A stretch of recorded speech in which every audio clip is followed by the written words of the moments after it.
وجاء رجل من أقصى المدينة يسعى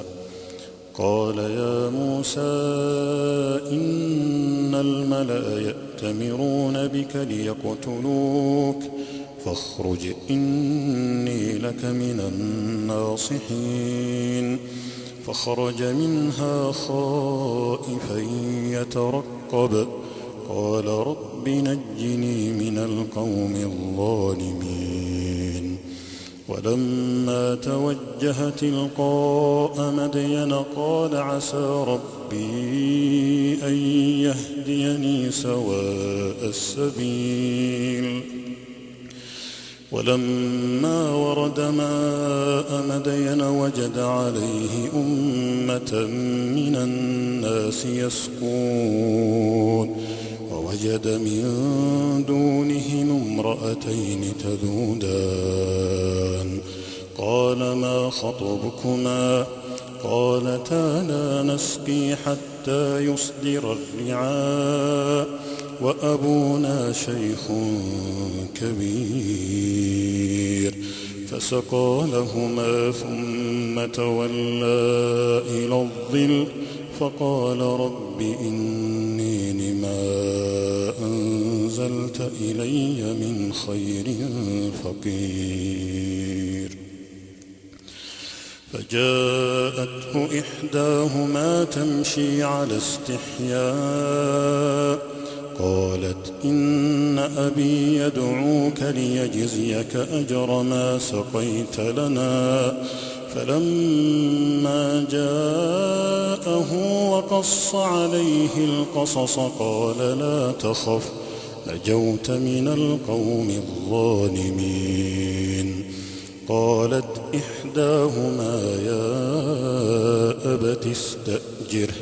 إن خير من استأجرت القوي الأمين قال إني أريد أن أنكحك إحدى ابنتي هاتين على أن تأجرني 8 حجج فإن أتممت 10 فمن عندك وما أريد أن أشق عليك ستجدني إن شاء الله من الصالحين قال ذلك بيني وبينك أيما الأجلين قضيت فلا عدوان علي والله على ما نقول وكيل فلما قضى موسى الأجل وسار بأهله آنس من جانب الطور نارا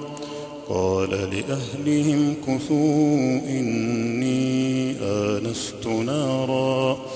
لعلي آتيكم منها بخبر أو جذوة من النار لعلكم تصطلون فلما أتاها نودي من شاطئ الوادي الأيمن في البقعة المباركة من الشجرة نودي من شاطئ الوادي الأيمن في البقعة المباركة من الشجرة أي يا موسى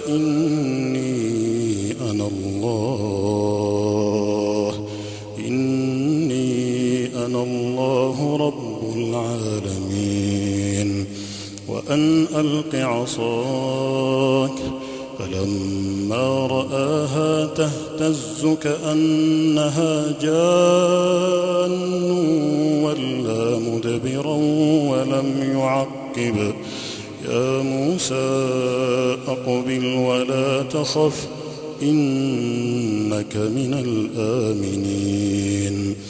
اسلك يدك في جيبك تخرج بيضاء من غير سوء واضمم إليك جناحك من الرهب فذلك برهانان من ربك إلى فرعون وملئه إنهم كانوا قوما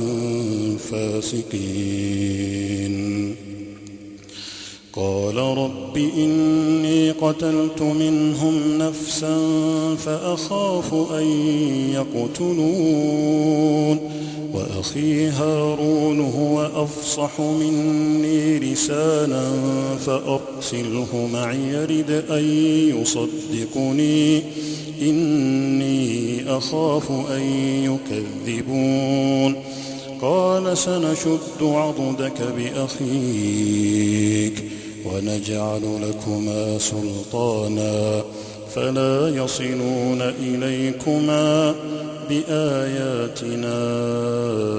أنتما ومن اتبعكما الغالبون.